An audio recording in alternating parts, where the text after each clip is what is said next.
Lampu kristal chandelier di langit-langit ballroom Hotel Bintang 5 itu berpendar menyilaukan, memantulkan cahaya keemasan ke setiap sudut ruangan yang didekorasi dengan ribuan bunga lili putih impor. Aroma parfum mahal bercampur dengan wangi bunga segar memenuhi udara. Di tengah hiruk-pikuk tamu undangan yang berbalut gaun sutra dan setelan jas rapi, Ratna Prameswari berdiri kaku di dekat pilar besar, memegang clutch hitamnya erat-erat hingga buku-buku jarinya memutih. Ratna menarik napas panjang, mencoba menenangkan gemuruh di dadanya. Matanya menyapu kemewahan di hadapannya. Dekorasi pelaminan yang megah, catering premium dari penyedia layanan terbaik di Jakarta, hingga souvenir eksklusif yang dibagikan kepada tamu. Dalam hati, ia berhitung. 600 juta rupiah. Itu adalah angka yang keluar dari rekening pribadinya 3 bulan lalu. Tabungan yang ia kumpulkan selama 7 tahun bekerja lembur sebagai manajer operasional, menahan diri untuk tidak liburan, dan hidup di apartemen studio sederhana demi hari ini. Pernikahan adik laki-laki satu-satunya, Bima Prasetyo. Ratna, tolonglah. Bima itu adikmu satu-satunya. Masa kamu tega melihat dia menikah di gedung serbaguna biasa? Keluarga besan orang terpandang? Nak, kita harus menjaga martabat. Begitu kata ibunya, Bu Mira, 6 bulan lalu dengan air mata yang, saat itu Ratna kira, tulus. Demi martabat itu, Ratna menguras habis tabungannya. Ia mentransfer dana itu dengan harapan melihat senyum bangga di wajah orang tuanya, sebuah pengakuan bahwa ia adalah anak yang berbakti. Namun, realitas malam ini menamparnya dengan keras. Ratna melangkah pelan menuju deretan meja bundar paling depan, area VVIP yang dikhususkan untuk keluarga inti. Ia melihat ayah dan ibunya, Pak Hadi dan Bu Mira, duduk dengan senyum merekah, mengenakan seragam brokat dan jas yang juga dibiayai oleh Ratna. Di sebelah mereka, duduk orang tua mempelai wanita. Tawa renyah terdengar saat mereka bersulang. Ratna mendekat, berharap ada kursi kosong yang disiapkan untuknya. Namun, ia tertegun. Meja itu penuh. Tidak ada satupun kursi kosong, dan tidak ada tanda nama, Ratna Prameswari, di atas meja. Ibu. Panggil Ratna pelan, suaranya hampir tenggelam oleh suara orkestra. Bu Mira menoleh sekilas. Senyum di wajahnya langsung lenyap, digantikan oleh tatapan dingin dan risih, seolah melihat noda di taplak meja yang putih bersih. Ngapain kamu berdiri di sini, Ratna? Menghalangi pandangan tamu, desis Bu Mira setengah berbisik, matanya melirik cemas ke arah besan, takut mereka mendengar. Aku mau duduk, Bu. Di mana kursiku? Ini meja keluarga inti, kan? Tanya Ratna, bingung. Pak Hadi yang mendengar percakapan itu ikut menoleh tanpa mengubah ekspresi wajahnya yang kaku. Kursi di sini sudah pas hitungannya. Kamu cari tempat di belakang saja. Di sana masih banyak yang kosong campur sama teman-teman SMA Bima. Dada Ratna serasa dihantam palu godam. Di belakang? Yah, aku kakaknya. Aku yang biayai semua ini.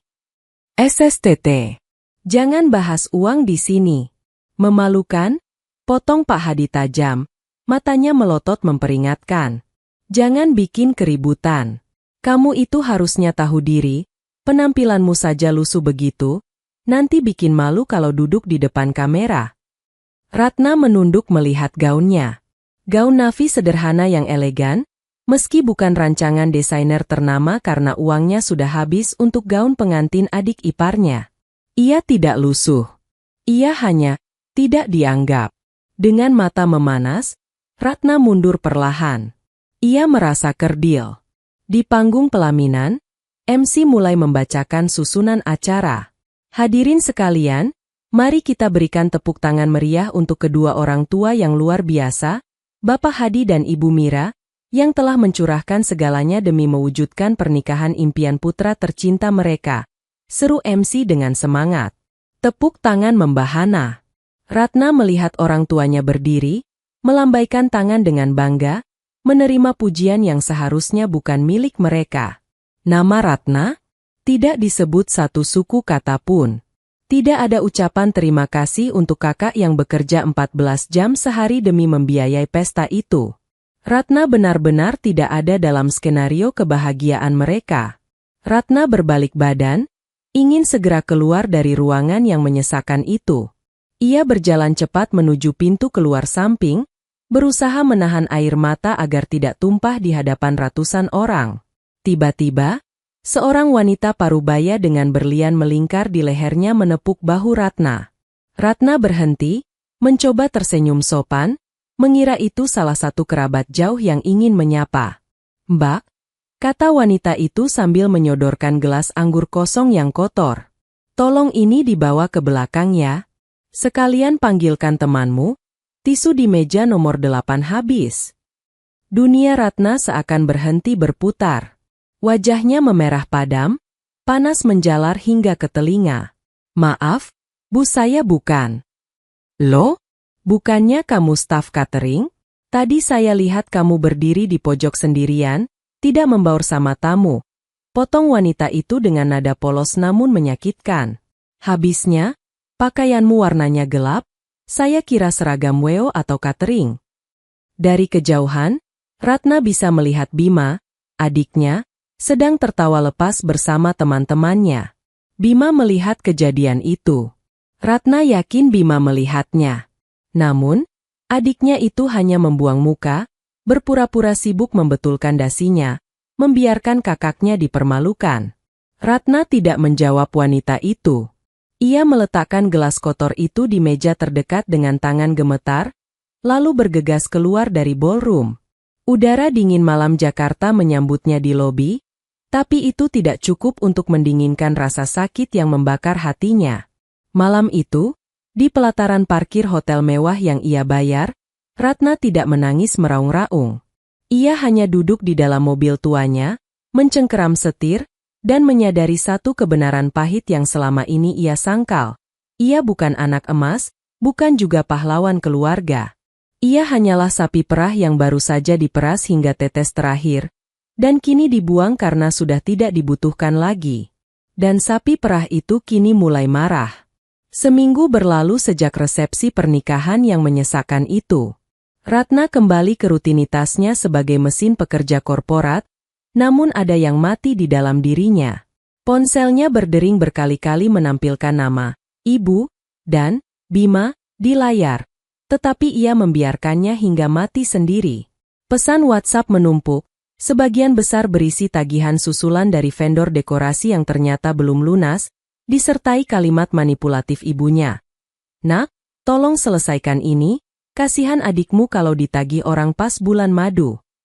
Kali ini, Ratna tidak membalas. Ia tidak mentransfer 1 rupiah pun. Realitas finansial mulai menghimpit Ratna. Tabungannya kering. Sewa apartemen studio kecil tempatnya tinggal akan habis bulan depan, dan dengan kondisi keuangannya sekarang, ia tidak sanggup memperpanjang sewa.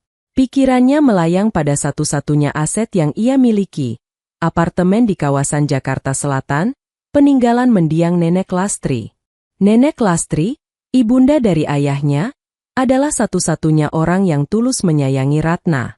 Sebelum meninggal 3 tahun lalu, Nenek berpesan lisan di hadapan keluarga bahwa apartemen itu diserahkan kepada Ratna sebagai bekal masa depan. Namun, karena kesibukan kerja dan kepercayaan buta pada orang tuanya, Ratna membiarkan Pak Hadi dan Bu Mira mengurus legalitas dan penyewaan unit tersebut. "Biar bapak yang urus penyewanya. Ratna, kamu kan sibuk kerja. Nanti uang sewanya bapak tabungkan buat kamu, dipotong biaya perawatan sedikit," kata Pak Hadi waktu itu. Ratna setuju saja, bahkan ia rutin mentransfer uang bulanan untuk membayar iuran pemeliharaan lingkungan, IPL, dan listrik karena orang tuanya bilang uang sewa sedang macet. "Sudah saatnya aku ambil alih," gumam Ratna sambil membereskan meja kerjanya. Ia berniat tidak memperpanjang kontrak penyewa di sana dan akan menempati unit itu sendiri. Sore itu, sepulang kantor, Ratna memacu mobilnya ke gedung apartemen warisan neneknya. Ia melangkah masuk ke kantor pengelola gedung, building management, dengan percaya diri. "Selamat sore, saya Ratna Prameswari, Pemilik unit 12B. Saya mau minta cetak rekening koran pembayaran IPL setahun terakhir dan data penyewa saat ini. Ucap Ratna kepada staf administrasi di balik meja resepsionis. Staf wanita muda itu mengetik sesuatu di komputernya, keningnya berkerut sedikit. Unit 12B ya, Bu? Sebentar. Atas nama siapa pemiliknya? Seharusnya masih atas nama almarhum Ibu Lastri Sutomo, atau mungkin sedang proses balik nama ke saya? Ratna Prameswari, jawab Ratna. Staf itu memutar monitornya sedikit, tampak bingung. Maaf, Bu. Di sistem kami, unit 12B sudah berganti kepemilikan sejak 14 bulan yang lalu. Statusnya sudah bukan atas nama Ibu Lastri lagi. Jantung Ratna berhenti berdetak sesaat. Maksudnya? Sudah balik nama? Atas nama siapa? Atas nama Bapak Hadi Sutomo, jawab staf itu datar. Ratna mencengkeram tepi meja. Pak Hadi? Ayah saya. Benar, Bu. Dan status unit ini disewakan. Kami memiliki data penyewa atas nama Mr. Tanaka, ekspatriat Jepang. Biaya sewa dibayarkan per tahun, dan menurut catatan kami, pembayaran sewa baru saja masuk bulan lalu untuk perpanjangan 2 tahun ke depan. Darah mendesir naik ke kepala Ratna. Telinganya berdengung. Mbak, boleh saya lihat bukti peralihan haknya? Atau surat kuasa pengelolaannya? Suara Ratna terdengar parau. Itu dokumen rahasia pemilik, Bu. Tapi di sistem tercatat peralihan dilakukan berdasarkan akta wasiat. Apa Ibu tidak diberitahu Pak Hadi? Ratna terhuyung mundur, kakinya lemas. Akta wasiat? Nenek memang meninggalkan wasiat, tapi isinya jelas memberikan apartemen itu padanya. Bagaimana bisa berubah menjadi nama ayahnya? Lebih menyakitkan lagi, fakta tentang uang sewa. Mr. Tanaka membayar sewa 2 tahun di muka. Itu artinya ada ratusan juta rupiah yang masuk ke rekening Pak Hadi. Sementara itu, setiap bulan selama setahun terakhir, Pak Hadi masih meminta Ratna mentransfer uang untuk membayar IPL dengan alasan, penyewanya nunggak bayar. Ratna selama ini tidak hanya membiayai hidup mereka dan pernikahan Bima. Ia juga membayar biaya perawatan untuk properti yang hasilnya dinikmati orang tuanya sendiri, properti yang dicuri darinya. Bu, Ibu baik-baik saja? Tanya staf itu khawatir melihat wajah Ratna yang pucat pasi. Ratna menggeleng pelan, berusaha menguasai diri. Tolong cetakkan saja riwayat pembayaran IPL yang selama ini saya transfer. Bukti bahwa rekening pengirimnya adalah saya, bukan Pak Hadi. Kalau bukti pembayaran bisa saya cetakkan, karena itu data transaksi masuk. Sambil menunggu printer bekerja, Ratna mengeluarkan ponselnya. Ia membuka aplikasi mobile banking, melihat riwayat transfer bulanannya ke rekening ibunya dengan keterangan, bayar IPL apartemen nenek. Kebodohan macam apa ini? Ratna merasa ingin tertawa sekaligus menjerit. Ia telah ditipu mentah-mentah oleh orang yang melahirkannya. Apartemen itu kini secara hukum milik ayahnya, dan uang sewanya dipakai untuk mendanai gaya hidup mereka, mungkin juga untuk pernikahan mewah Bima kemarin. Ratna menerima lembaran kertas dari staf itu dengan tangan gemetar. Ia berjalan keluar gedung dengan langkah berat, namun matanya tidak lagi basah. Air matanya sudah kering digantikan oleh api kemarahan yang dingin. Di dalam mobil, Ratna tidak langsung menyalakan mesin. Ia menatap gedung apartemen yang menjulang tinggi itu. Di lantai 12, ada haknya yang dirampas. Ia mengambil ponsel, memblokir nomor telepon ayah, ibu, dan Bima. Tidak ada gunanya berteriak atau mengkonfrontasi mereka sekarang tanpa senjata. Mereka pasti akan menyangkal, memanipulasi, atau menggunakan kartu, anak durhaka. Ratna butuh strategi. Ia butuh sekutu. Jarinya menelusuri daftar kontak, berhenti pada sebuah nama yang sudah lama tidak ia hubungi. Satria, teman kuliahnya dulu yang kini menjadi pengacara spesialis sengketa waris dan properti. Ratna menekan tombol panggil. Halo, Satria? Ini Ratna. Aku butuh bantuanmu. Ini soal penipuan, dan pelakunya keluargaku sendiri. Kafe kecil di bilangan Tebet itu sepi pengunjung. Di sudut ruangan, Satria, pria berkacamata dengan setelan kemeja yang lengan bajunya digulung, sedang meneliti tumpukan kertas yang dibawa Ratna. Satria adalah teman lama yang kini menjadi pengacara litigasi. Ia tidak banyak bicara, hanya sesekali mengangguk atau mengerutkan dahi saat membalik lembaran rekening koran dan foto tangkapan layar percakapan Ratna dengan ibunya. Ini kasus yang cantik, RAT, gumam Satria akhirnya, melepaskan kacamata dan menatap Ratna lekat-lekat. Cantik dalam artian jahat. Mereka bermain sangat rapi, tapi serakah. Ratna menyesap kopi hitamnya yang sudah dingin. Seberapa buruk posisiku, Sat? Secara de jure, apartemen itu sah milik ayahmu sekarang. Sertifikat sudah beralih nama. Pihak ketiga, penyewa Jepang itu, juga penyewa yang beritikat baik. Kita tidak bisa sembarangan mengusir dia, jelas Satria, suaranya tenang namun tajam. Tapi, celahnya ada di sini. Jari telunjuk Satria mengetuk meja, tepat di atas catatan kecil yang dibuat Ratna tentang tanggal peralihan hak. Mereka menggunakan surat wasiat untuk membalik nama sertifikat. Wasiat itu mengesampingkan hukum waris perdata biasa jika dianggap sah. Masalahnya, kamu yakin nenekmu mewariskan itu padamu secara lisan. Artinya, ada kemungkinan besar surat wasiat tertulis yang mereka ajukan ke notaris itu palsu. Palsu. Ulang Ratna, merasakan pahit di lidahnya bukan karena kopi. Tapi ayahku tidak bodoh, Sat. Dia pasti pakai notaris. Notaris juga manusia, RAT. Bisa ditipu, atau malah ikut bermain, potong Satria. Strategi kita sekarang bukan konfrontasi. Jangan labrak mereka dulu. Kalau kamu ngamuk sekarang, mereka akan hilangkan barang bukti. Kita harus main senyap. Kita butuh salinan akta wasiat itu untuk membuktikan kepalsuannya. Satria mengeluarkan tabletnya, mencatat beberapa poin. Langkah pertama, kita cari tahu siapa notaris yang mengurus balik nama ini. Dari data BPN yang bisa kugaet lewat koneksiku, kita bisa melacak nomor aktanya.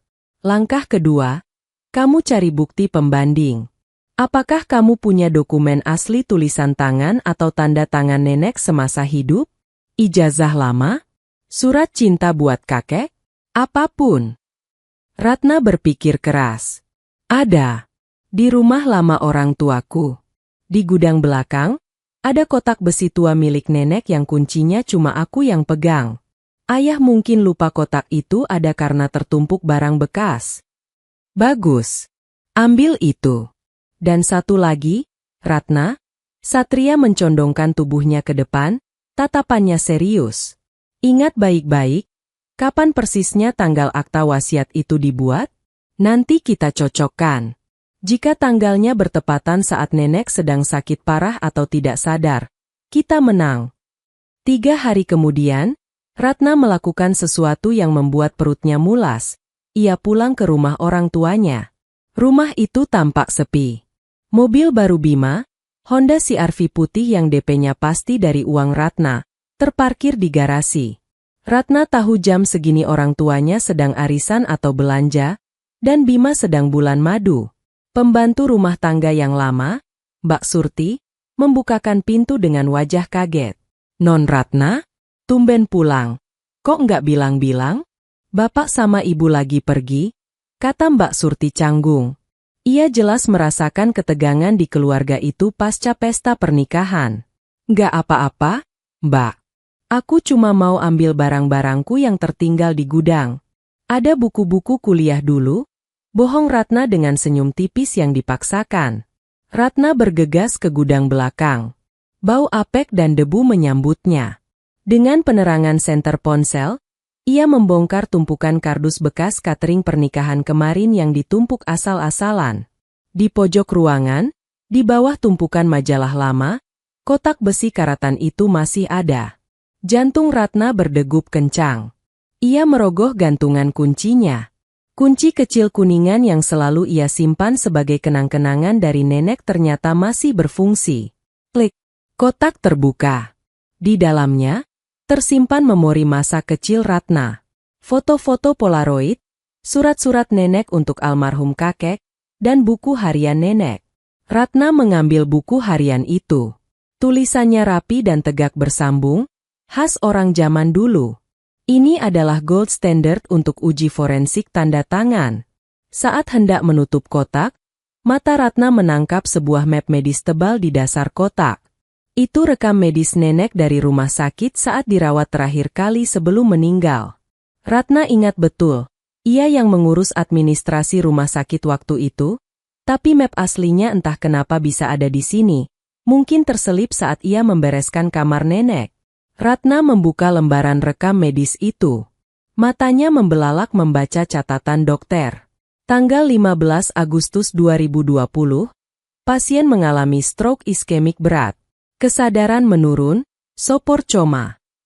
Mengalami kelumpuhan motorik total pada tubuh bagian kanan. Ratna gemetar. Ia segera merogoh tasnya, mengambil secari kertas yang diberikan Satria kemarin via WhatsApp. Itu adalah data yang berhasil dilacak Satria dari BPN. Dasar peralihan hak. Akta wasiat nomor 45, tertanggal 16 Agustus 2020. Ratna menutup mulutnya, menahan isak tangis yang tertahan.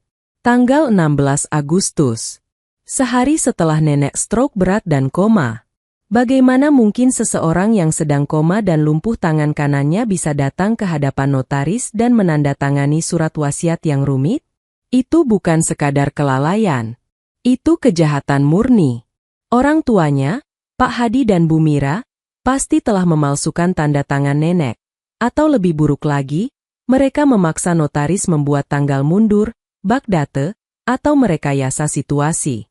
Non, sudah ketemu barangnya?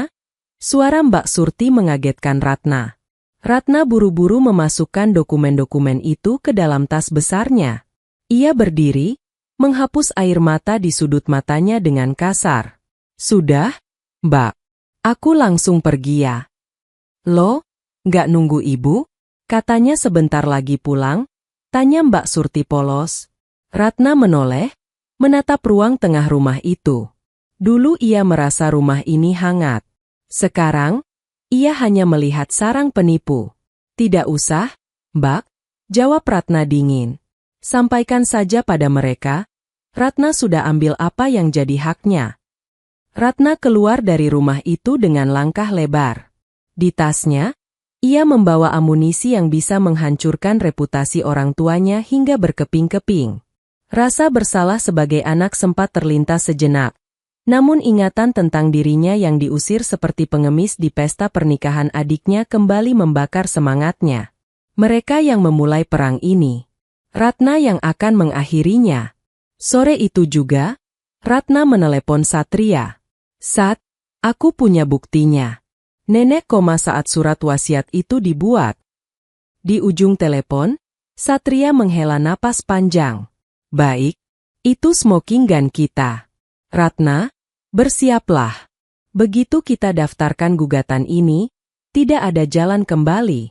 Kamu akan berperang melawan ayah dan ibumu sendiri di pengadilan terbuka. Kamu siap? Ratna menatap jalanan Jakarta yang macet lewat kaca spion. Wajahnya di cermin tampak lelah, tapi matanya menyala tajam. Daftarkan, Sat. Daftarkan besok pagi. 2 minggu setelah pertemuan dengan Satria, sebuah amplop coklat besar dengan logo Pengadilan Negeri Jakarta Selatan tiba di rumah Pak Hadi. Hari itu adalah hari Minggu, saat keluarga besar, termasuk Bima dan istrinya, Sinta, berkumpul untuk makan siang bersama. Mereka sedang merencanakan liburan keluarga ke Jepang menggunakan uang sisa sewa apartemen yang baru cair. Bu Mira yang menerima surat itu awalnya mengira itu adalah dokumen bisnis biasa. Namun, saat ia membaca baris pertama yang tertulis di sana, wajahnya langsung pucat pasi. Panggilan sidang perdata. Penggugat, Ratna Prameswari.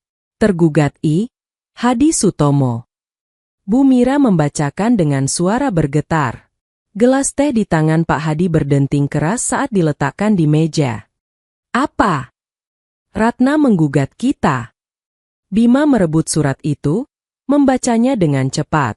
Pemalsuan dokumen waris? Pembatalan akta hibah? Apa-apaan ini? Kak Ratna sudah gila ya?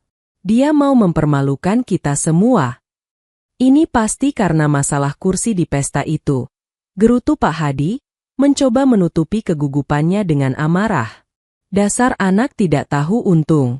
Sudah dibesarkan, disekolahkan, sekarang cuma karena masalah sepele dia mau menyeret orang tuanya ke pengadilan. Namun, saat Pak Hadi membaca lampiran gugatan yang disusun Satria, keringat dingin mulai membasahi dahinya. Di sana terlampir fotokopi rekam medis nenek Lastri. Satria secara brilian menyoroti kontradiksi antara tanggal koma nenek dengan tanggal penandatanganan wasiat. Dia tahu. Bisik Pak Hadi hampir tak terdengar. Tahu apa? Yah? Tanya Bima panik. Dia punya catatan medis nenek. Jawab Pak Hadi lemas. Tiba-tiba ponsel Pak Hadi berdering. Itu adalah telepon dari Ratna. Untuk pertama kalinya dalam 3 minggu, Ratna mengangkat suaranya. Pak Hadi menyalakan loudspeaker dengan tangan gemetar. Halo? Ratna? Apa-apaan ini? Kamu mau jadi anak durhaka? Teriak Pak Hadi langsung menyerang. Di ujung telepon, suara Ratna terdengar sangat tenang, kontras dengan hiruk-pikuk di ruang makan itu. Sore, yah. Aku yakin surat dari pengadilan sudah sampai.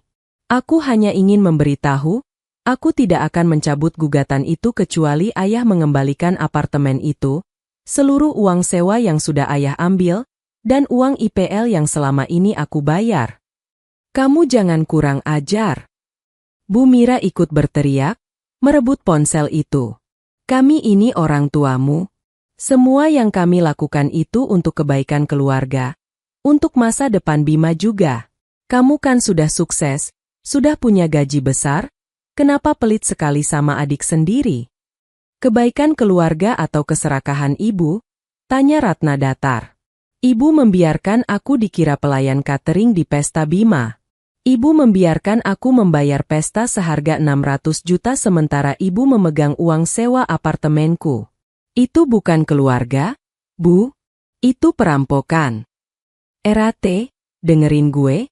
Bima ikut menyambar. Lo jangan egois. Kalau berita ini sampai ke keluarga Sinta, reputasi gue hancur. Gue bisa dicerai kalau mereka tahu keluarga kita punya urusan pengadilan soal warisan. Lo mau tanggung jawab? Ratna terkekeh pahit di seberang sana. Lucu ya, Bim. Kamu takut kehilangan reputasi di depan mertuamu, tapi kamu tidak takut kehilangan kehormatan karena mencuri hak kakakmu sendiri. Aku tidak butuh drama ini. Temui pengacaraku di sidang pertama. Oh, satu lagi, jangan coba-coba datang ke kantorku atau apartemenku. Satria sudah menyiapkan surat perintah larangan mendekat jika kalian berbuat onar. Sambungan terputus. Makan siang yang mewah itu seketika terasa hambar. Pak Hadi terduduk lemas di kursinya. Ia tahu, selama ini ia meremehkan Ratna karena Ratna selalu mengalah dan pendiam. Ia lupa bahwa air yang tenang bisa menghanyutkan, dan kini, ia tengah menghadapi tsunami yang ia ciptakan sendiri. Yah, gimana ini? Tanya Bu Mira panik. Kalau kita kalah, kita harus balikin uang ratusan juta. Kita sudah pakai uangnya buat cicilan mobil Bima dan renovasi dapur. Pak Hadi tidak menjawab. Ia menatap surat gugatan itu dengan tangan gemetar. Ia mulai menyadari bahwa Ratna yang sekarang bukan lagi sapi perah yang bisa dikendalikan dengan kata bakti. Ratna yang sekarang adalah seorang wanita yang telah kehilangan segalanya, dan karena itu, ia tidak takut kehilangan apapun lagi. Gedung Pengadilan Negeri Jakarta Selatan tampak sibuk pagi itu. Ratna berjalan dengan langkah tegap di samping Satria. Ia mengenakan setelan blazer abu-abu yang tajam, rambutnya diikat rapi. Tidak ada lagi raut wajah lelah, yang ada hanyalah ketegasan. Di selasar pengadilan, ia melihat keluarganya. Pak Hadi, Bu Mira, dan Bima berdiri dengan pengacara mereka, seorang pria parubaya yang tampak ambisius. Begitu melihat Ratna, Bu Mira langsung berlari mendekat, mencoba melakukan aksi teatrikal. Ratna, nak, teganya kamu. Bu Mira mencoba memegang tangan Ratna sambil terisak, berharap para pengunjung sidang bersimpati padanya. Ayo kita pulang, kita bicarakan ini baik-baik. Jangan permalukan bapakmu di sini.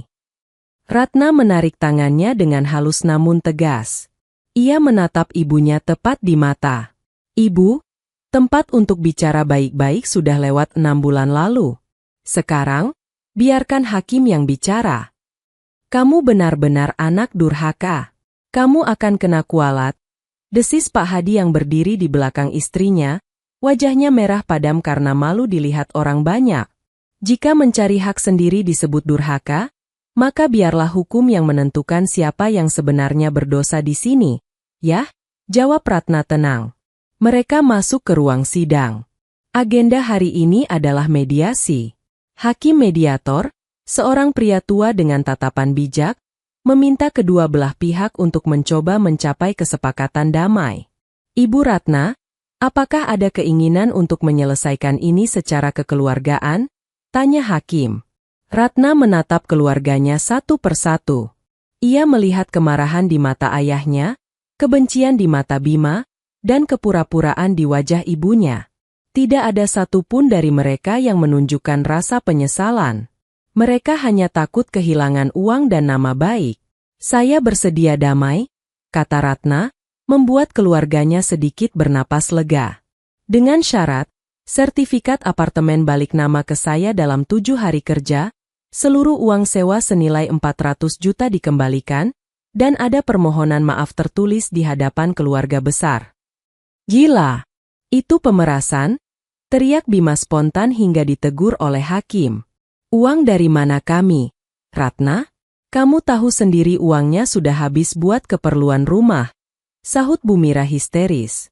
Kalau begitu, Ratna menatap hakim mediator dengan mantap. Mediasi gagal. Silakan lanjutkan ke pokok perkara, Pak Hakim. Satria tersenyum tipis di samping Ratna. Ia tahu ini akan terjadi. Keluarganya terlalu serakah untuk meminta maaf, dan terlalu sombong untuk mengakui kesalahan. Mereka memilih jalur hukum, tanpa menyadari bahwa di jalur inilah Ratna telah menyiapkan jerat yang akan mengunci mereka selamanya. Sidang dimulai, dan drama keluarga Prameswari bukan lagi rahasia pribadi, melainkan konsumsi publik yang mulai tercium oleh rekan-rekan bisnis Pak Hadi. Ruang sidang kembali penuh pada minggu berikutnya. Aroma minyak kayu putih yang menyengat tercium dari kursi tergugat. Bu Mira tampak lemas dan berkali-kali menyeka dahi, sementara Pak Hadi duduk dengan punggung kaku, menatap lurus ke depan seolah-olah sedang menghadapi eksekusi. Agenda hari ini adalah pemeriksaan saksi kunci dan bukti dokumen. Satria telah memanggil notaris yang mengesahkan akta wasiat tersebut, seorang pria bernama Pak Baskoro. Saat memasuki ruangan, Pak Baskoro tampak gelisah. Jasnya terlihat terlalu sempit untuk tubuhnya yang berkeringat. Saudara saksi, Satria memulai dengan nada tenang namun mengintimidasi. Dalam akta wasiat nomor 45 ini, Anda menyatakan bahwa Ibu Lastri Sutomo hadir di kantor Anda pada tanggal 16 Agustus 2020 untuk menandatangani dokumen ini dalam keadaan sehat jasmani dan rohani. Benar. Pak Baskoro berdehem. Benar. Sesuai prosedur yang ada. Menarik, Satria menarik sebuah map kuning dari mejanya. Yang mulia, saya ingin mengajukan bukti tambahan berupa catatan medis asli dari Rumah Sakit Medika. Di sini tertera bahwa pada tanggal 15 Agustus 2020, pukul 22 WIB, Ibu Lastri mengalami serangan stroke total dan dalam kondisi koma. Ia tidak pernah meninggalkan bangsal icu hingga hari kematiannya. Keheningan yang mencekam menyelimuti ruangan. Hakim ketua mengamati dokumen itu dengan saksama. Saudara saksi, hakim bertanya dengan nada berat, Bagaimana seseorang yang sedang koma di ICU bisa datang ke kantor Anda pada tanggal 16 Agustus dan menandatangani dokumen yang begitu rapi ini? Wajah Pak Baskoro memucat. Ia melirik ke arah Pak Hadi, mencari perlindungan, namun Pak Hadi justru membuang muka. Mungkin saya salah tanggal, Yang Mulia. Atau asisten saya yang... Jangan berbohong di bawah sumpah, Saudara Baskoro, potong Satria tajam. Kami punya data log GPS dari ponsel Anda yang menunjukkan bahwa pada tanggal 16 Agustus, Anda berada di kediaman Bapak Hadi Sutomo, bukan di kantor. Dan kami memiliki saksi, Mbak Surti, asisten rumah tangga yang melihat Bapak Hadi membawa jempol Ibu Lastri yang sedang tidak sadar untuk ditempelkan ke atas materai. Apakah Anda ingin saya menghadirkan saksi itu sekarang? Bu Mira tiba-tiba menjerit kecil dan jatuh pingsan, entah sungguhan atau sekadar sandiwara untuk menghentikan persidangan. Suasana menjadi gaduh. Bima segera membopong ibunya keluar, sementara Pak Hadi hanya bisa menunduk dalam, menyembunyikan wajahnya dari sorotan kamera ponsel beberapa kerabat yang hadir. Sidang diskors, namun bagi Ratna, kemenangan sudah tercium di udara. Efek dari persidangan itu seperti domino yang jatuh. Kabar mengenai pemalsuan wasiat dan gugatan anak terhadap orang tua itu menyebar cepat di lingkungan sosial mereka. Bima adalah yang pertama merasakan dampaknya. Di kantor tempatnya bekerja, sebuah perusahaan pembiayaan milik keluarga istrinya, posisinya mulai digoyang. Ayah mertua Bima, yang sangat menjunjung tinggi integritas, merasa terhina karena menantunya terlibat dalam skandal penipuan warisan. Bim, Papa nggak mau tahu. Selesaikan urusan keluargamu. Sinta malu keluar rumah karena tetangga mulai berbisik-bisik soal keluarga pencuri warisan. Ketus mertuanya suatu pagi. Kehidupan ekonomi mereka pun mulai goyah. Karena aset apartemen sedang dalam status quo, sengketa hukum, aliran uang sewa dari Emer Tanaka dihentikan sementara oleh pengadilan dan dialihkan ke rekening penampungan. Pak Hadi yang terbiasa hidup dari uang sewa itu mulai kesulitan membayar cicilan mobil mewah Bima dan kartu kredit Bu Mira yang membengkak. Suatu malam, Bima mendatangi apartemen studio Ratna. Ia tidak lagi datang dengan gaya sombong, melainkan dengan wajah yang kusut. Erate, gue minta tolong. Cabut gugatannya, pinta Bima tanpa basa-basi saat Ratna membukakan pintu. Ratna bersandar di kosen pintu, melipat tangan di dada. Atas dasar apa aku harus mencabutnya? Bim. Keluarga Sinta mau memutus hubungan kalau ini lanjut. Gue bisa dipecat. Dan ibu. Ibu sakit-sakitan terus sejak sidang itu. Lo mau jadi pembunuh ibu lo sendiri? Bima mencoba menggunakan senjata andalan mereka, rasa bersalah. Ratna tersenyum tipis, sebuah senyum yang tidak sampai ke mata.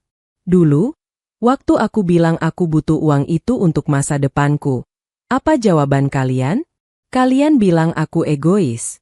Waktu aku dipermalukan di pernikahanmu, di mana rasa kasihanmu sebagai adik?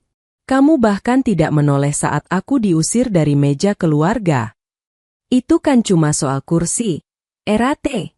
Jangan kekanak-kanakan, bentak Bima mulai kehilangan kesabaran. Ini bukan soal kursi, Bima. Ini soal pengkhianatan. Kalian tidak hanya mencuri uangku, kalian mencuri harga diriku sebagai anggota keluarga ini. Pulanglah.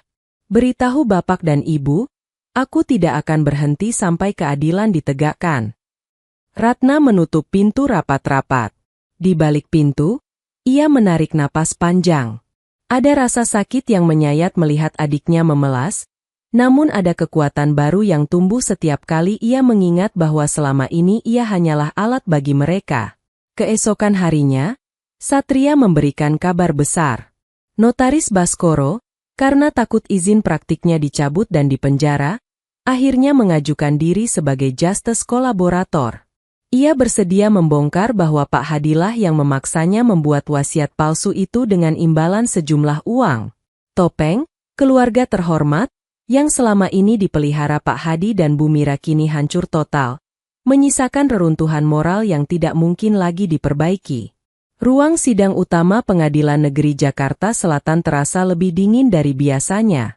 Hari ini adalah agenda pembacaan putusan. Ratna duduk di kursi penggugat dengan punggung tegak.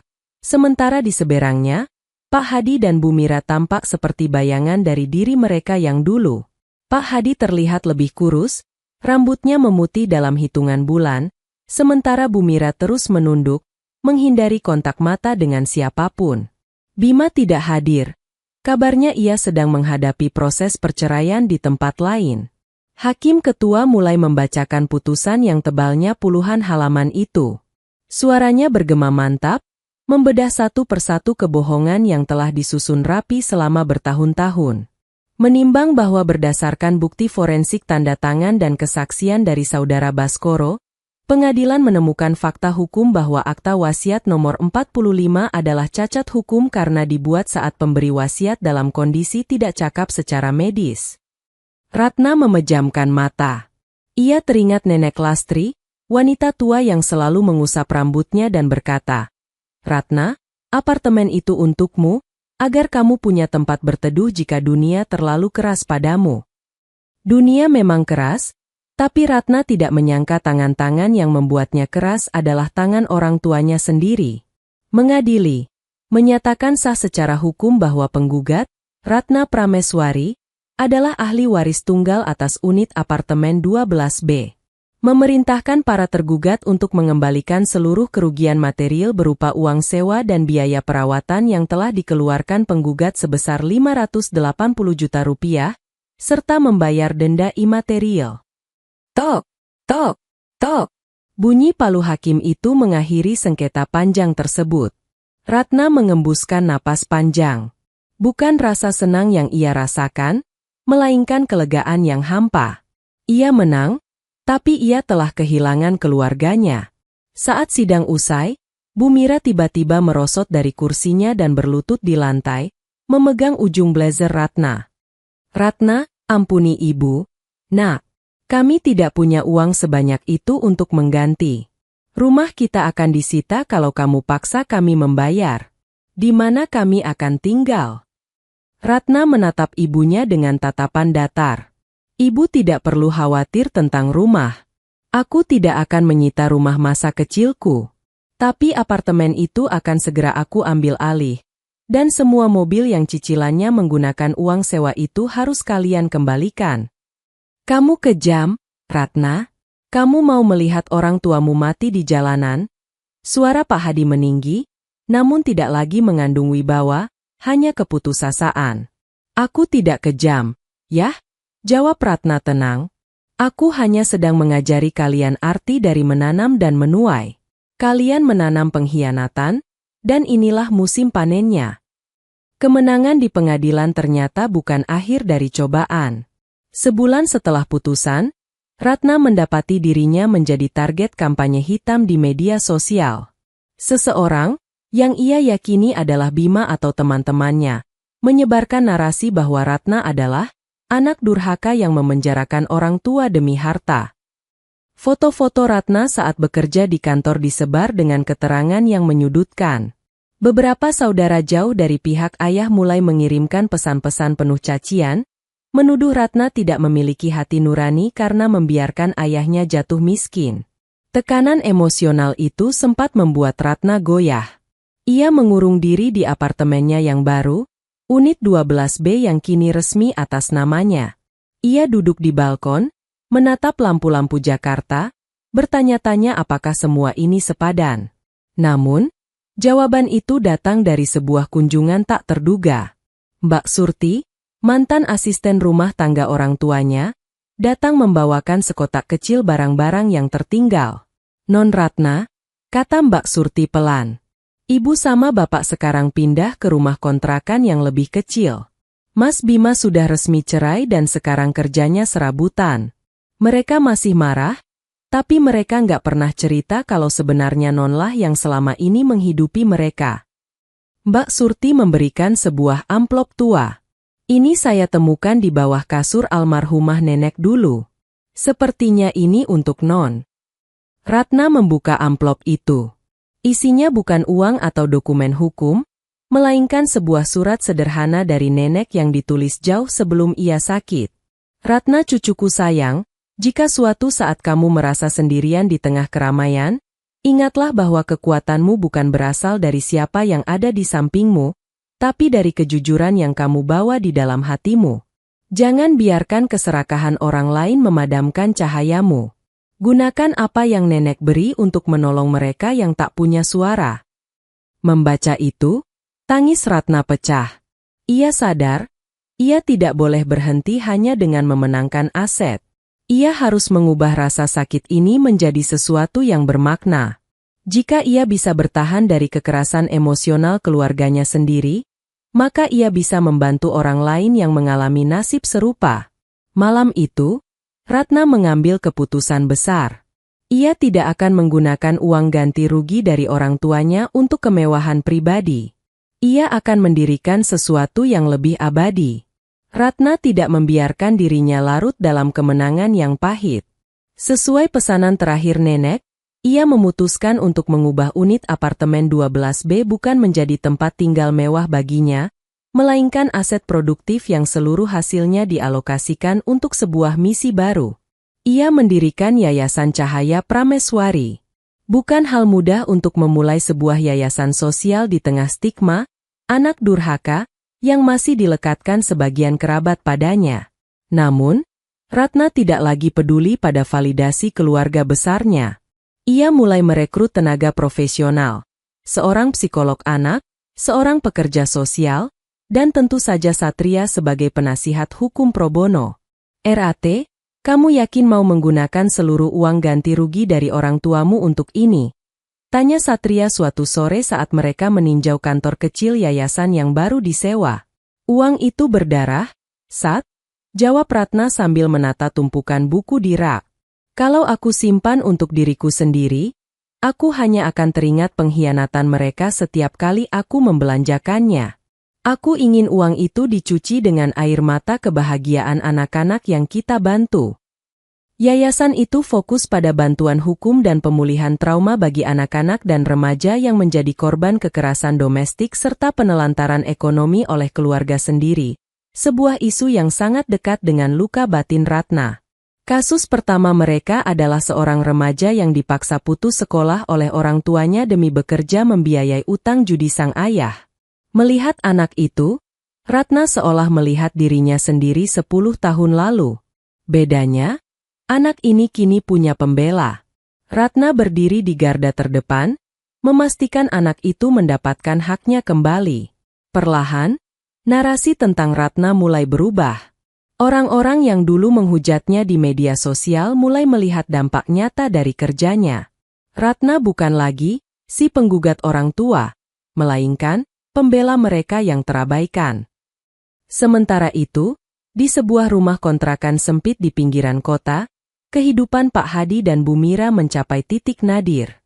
Tanpa sokongan dana dari Ratna dan tanpa uang sewa apartemen, gaya hidup mewah mereka rontok seketika.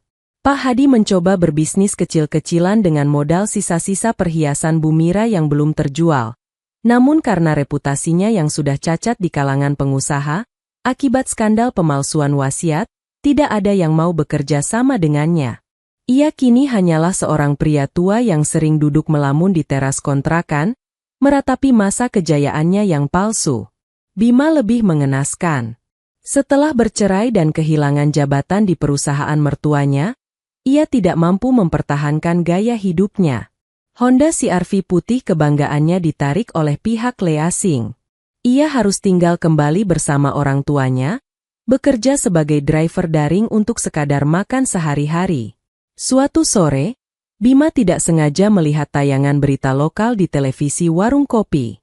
Di sana, Ratna sedang diwawancarai sebagai tokoh inspiratif atas keberhasilan yayasannya menyelamatkan puluhan anak jalanan. Ratna tampak cantik, tenang, dan jauh lebih bahagia daripada saat ia masih menjadi sapi perah mereka. Lihat itu, bisik seorang pengunjung warung. Itu perempuan hebat yang digugat keluarganya sendiri karena dia jujur. Sekarang keluarganya jatuh miskin karena serakah. Memang Tuhan itu tidak tidur. Bima menunduk dalam, menyembunyikan wajahnya di balik helm. Rasa malu dan sesak memenuhi dadanya. Ia ingin menelepon Ratna, ingin meminta maaf, atau mungkin sekadar meminta bantuan uang. Namun, ia teringat bagaimana ia membuang muka saat kakaknya dipermalukan di pernikahannya dulu. Pintu itu sudah tertutup, dan ia sendiri yang menguncinya dari luar. 1 tahun setelah berdirinya yayasan, Ratna mengadakan acara syukuran kecil di panti asuhan binaannya. Acara itu sangat sederhana, jauh berbeda dengan pesta 600 juta rupiah yang dulu ia biayai untuk Bima. Namun, di sini, Ratna merasakan kehangatan yang belum pernah ia rasakan seumur hidupnya. Di sana ada Satria, yang kini bukan sekadar pengacara tapi juga sahabat terdekat yang selalu ada di masa tersulitnya.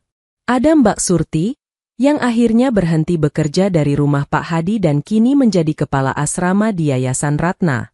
Dan yang terpenting, ada puluhan anak-anak yang memanggilnya, Kak Ratna, dengan mata berbinar penuh harapan.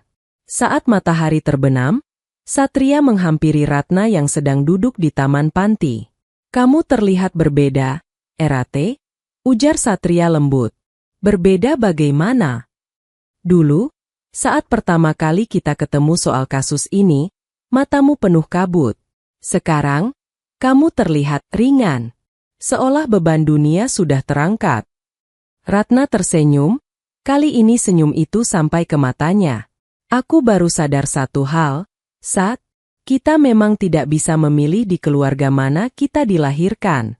Tapi, kita punya hak penuh untuk memilih siapa yang kita sebut sebagai keluarga." Ratna menatap anak-anak yang sedang tertawa sambil bermain kejar-kejaran di halaman. Mereka bukan darah dagingnya, tapi mereka adalah keluarga yang ia bangun di atas kejujuran, kasih sayang, dan saling menghargai.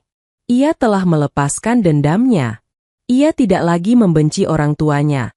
Ia hanya merasa kasihan pada mereka yang kehilangan harta paling berharga, yaitu hubungan dengan anak yang tulus mencintai mereka, hanya demi selembar kertas wasiat dan gengsi semu. Ratna Prameswari telah menang. Bukan hanya di meja hijau, tapi dalam ujian kehidupan. Ia telah mengubah luka menjadi mutiara, dan dari reruntuhan pengkhianatan, ia membangun sebuah istana pengabdian yang takkan pernah bisa diruntuhkan oleh keserakahan siapapun. Kisah Ratna berakhir bukan dengan kembalinya ia ke pelukan keluarga yang toksik, melainkan dengan keberaniannya melangkah maju menuju masa depan yang ia bentuk dengan tangannya sendiri. Tamat. Tamat. Tamat. Tamat.